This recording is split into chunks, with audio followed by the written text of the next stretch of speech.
जय जिनेन्द्र बंधु, आज सुनते हैं अक्षय दशमी व्रत कथा। ओमकार हृदयम धरु सरस्वती को सिरनाय, अक्षय दशमी व्रते कथा भाषा कहूँ बनाए। इसी राजगिरी नगर में मेघनाथ नाम के राजा और उनकी रानी पृथ्वी देवी, जो कि अत्यंत रूपवान और शीलवान थी, परंतु कोई पूर्व पाप के उदय से पुत्रविहीन होने से सदा दुखी रहती थी। एक दिन अति आतुर हो कहने लगी, हे भरतार, क्या कभी मैं कुलमंडल स्वरूप बालक को अपनी गोद में खिलाऊंगी? क्या कभी ऐसा शुभोदय होगा कि जब मैं पुत्रवती कहलाऊंगी? देखो, संसार में स्त्रियों को पुत्र की कितनी अभिलाषा होती है। ये इसी इच्छा से दिन रात व्याकुल रहती हैं, अनेकों उपचार करती हैं, और कितनी ही तो जिन्हें धर्म का ज्ञान नहीं है अपना कुल आचरण भी छोड़कर धर्म तक से गिर जाती हैं।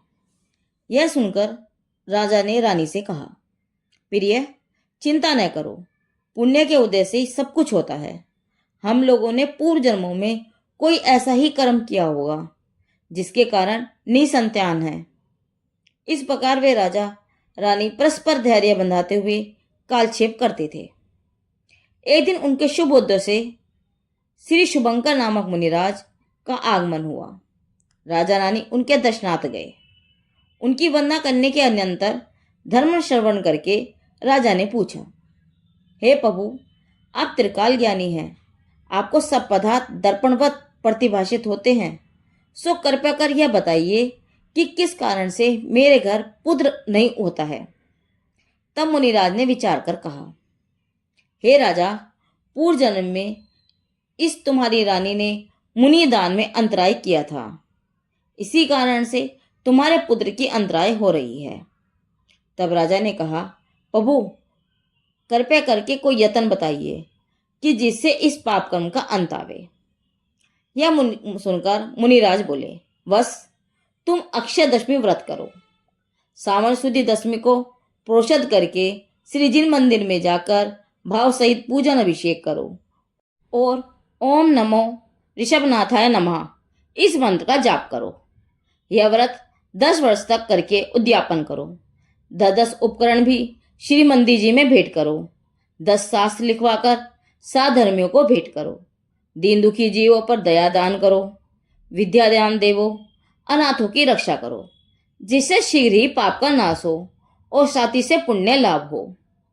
व्रत की विधि सुनकर राजा रानी घर आए और विधि पूर्वक व्रत पालन करके उद्यापन किया। इस व्रत के मातम्य तथा पूर्व पाप के क्षय होने से राजा को 7 पुत्र और 5 कन्याएं हुई। इस प्रकार कितने ही काल तक राजा दया धर्म को पालन करते हुए मनुष्योचित सुख भोगते रहे। तत्पश्चात समाधि मरण करके पहले स्वर्ग में देव हुए और वहां से क्षय कर मनुष्य भाव लेकर मोक्ष पद प्राप्त किया। इस प्रकार और भव्य जीव यदि श्रद्धा सहित यह व्रत पालेंगे तो उन्हें भी उत्तरोत्तम सुखों की प्राप्ति होगी। अक्षय दशमी व्रत थकी मेघनाद नरपसार, दीप रही पंचम गति नमो त्रिलोक संहार। श्री जैनवत कथा संग्रहकर्ता और लेखक पंडित दीपचंद वर्णी जी से अक्षय फल दशमी व्रत कथा पूरी हुई। जिनदेव की वाणी आगम वाणी।